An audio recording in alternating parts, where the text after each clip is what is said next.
What first comes to mind when someone says propaganda? Do you think of this image? Or maybe even this one? When remembering propaganda in its most iconic form, one must go back to the mid-1900s. To begin, we'll start in 1927 with this poster promoting Adolf Hitler. It reads, "Who is Adolf Hitler? The man from the people, for the people. What does Adolf Hitler want? Freedom and food for every decent working German. Why is Adolf Hitler not allowed to speak, covering the rulers of the German economy?" This poster describes Hitler to be the people's hero, a man who only wants the best for Germany. As Adolf Hitler became wildly popular among the German people, slowly the anti-Semitic propaganda began to emerge. In this paragraph taken in 1938, German children are seen reading an anti-Jew propaganda. As the Nazi era was growing, posters like this became common in public places.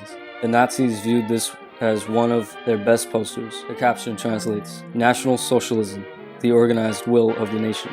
When World War II began in 1939, Germany was under the complete rule of Adolf Hitler and the Nazi Party.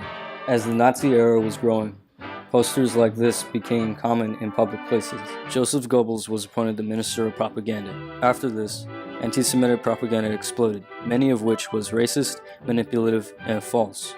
This 1934 cartoon shows three presumably Jewish men hunched over an infant. The title of this piece, "Every Jewish Baby Grows Up to be a Jew."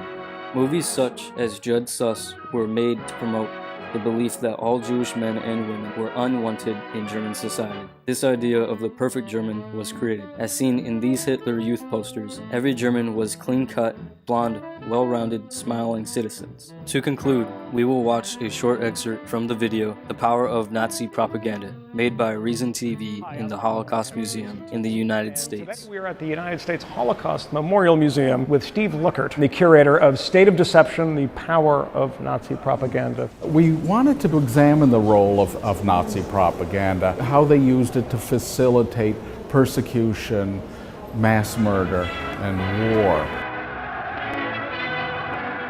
When you think about how quick that Nazi rise to power was, that for most of the period of the Weimar Republic, the Nazi Party was largely a joke. Ich habe mir ein Ziel gestellt, nämlich die 30 Parteien aus Deutschland hinauszufegen.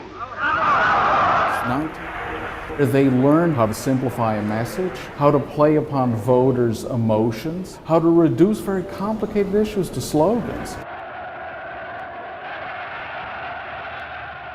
These posters inform us a great deal about Nazi thinking and the ways in which they presented images to the public, whether it's of this kind of strong, heroic figure breaking the chains of slavery, this playing upon dissatisfaction with the status quo, the ways in which they engaged in what today we would call niche marketing. So it's women who work in the home, farmers, workers. You don't tend to associate the Nazis with the word freedom, but they used it endlessly.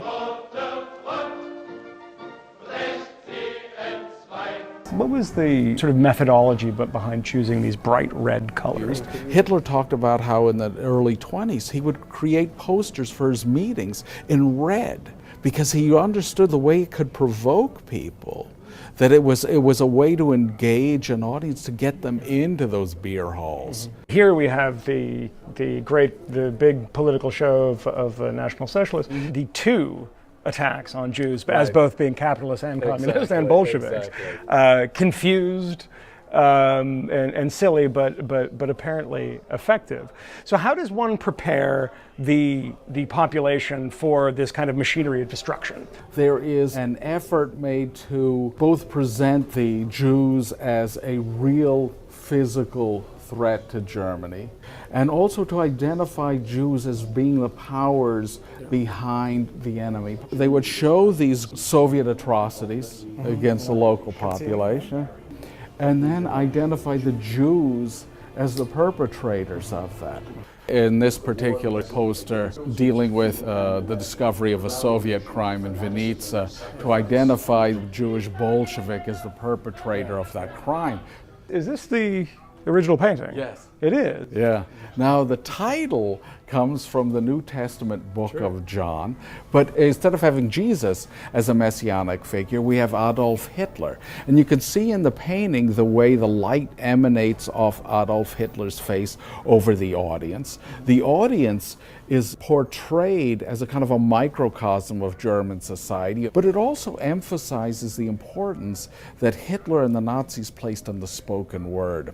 That Adolf Hitler believed that the spoken word, far more than the written word, was responsible for all the great events in history.